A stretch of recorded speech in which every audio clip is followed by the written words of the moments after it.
Primeiro a gente tem que entender o processo produtivo, onde começa a produção de papel. Primeiro a gente tem, no Brasil não, porque já houve o processo de desmatamento, né?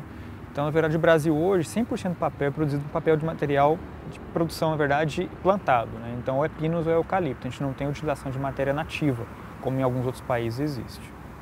Então na verdade assim, o processo é a extração inicial dessa madeira e o maior impacto na verdade de papel para o processo produtivo dele, né?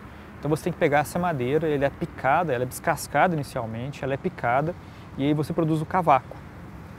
E o cavaco ele é cozido por um processo de cozimento junto com produtos químicos altamente tóxicos, né? Desse processo você tem um resíduo que na indústria eles chamam de licor negro, que é um resíduo, na verdade, um efluente líquido, né, altamente tóxico.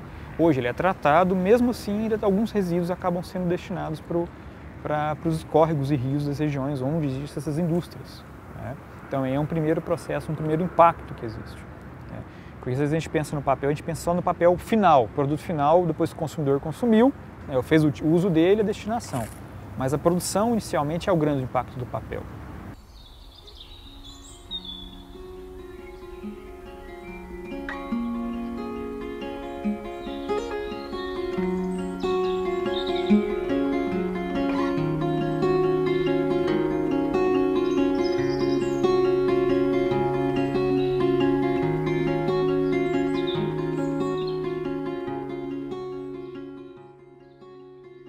Percebe assim, que as pessoas estão mais conscientes, elas pensam duas vezes antes de imprimir. A gente colocou algumas dicas também na intranet de como imprimir corretamente, que é configurar o arquivo, olhar se a impressora tem papel, olhar se a impressora está apta para fazer aquela impressão, porque às vezes ela está desconfigurada e imprime tudo errado.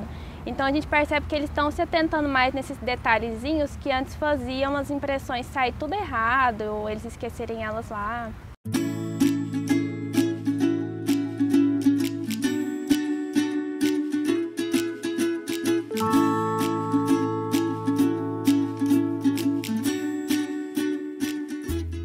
A gente tem uma planilha também onde está disponível o consumo de papel por cada CR, que é por cada área da Algar Telecom. E aí os próprios CRs que consomem muito foram atrás da assessoria de sustentabilidade para poder buscar soluções para diminuir esse consumo. Então a gente percebe que realmente eles estão se conscientizando, eles estão se mobilizando para mudar esse cenário de consumo exagerado de papel. Hoje no Brasil, segundo os dados da Bracelpa, que é a Associação de Produtores de Papel e Celulose do Brasil, 45% do papel e celulose, do papel produzido no Brasil é destinado para reciclagem.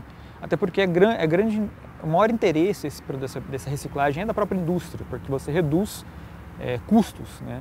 Por quê? Porque você não tem que extrair matéria-prima nova. Contudo, o grande problema é que por que você não consegue aumentar esse número de reciclagem no Brasil? Começa lá na questão da própria separação residencial. Porque você não tem uma separação adequada, não tem políticas públicas para isso.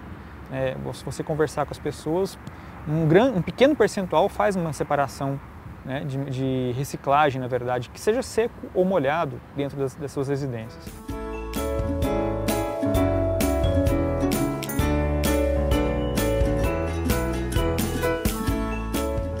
Em torno de 70% do papel produzido no Brasil é destinado a embalagens, né, embalagens industriais, produtos diversos. Em torno de 18% mais ou menos é destinado à questão de papel sanitário. De 2 a 3% só que é material, papel para impressão, né, e aí são diversas as áreas de impressão.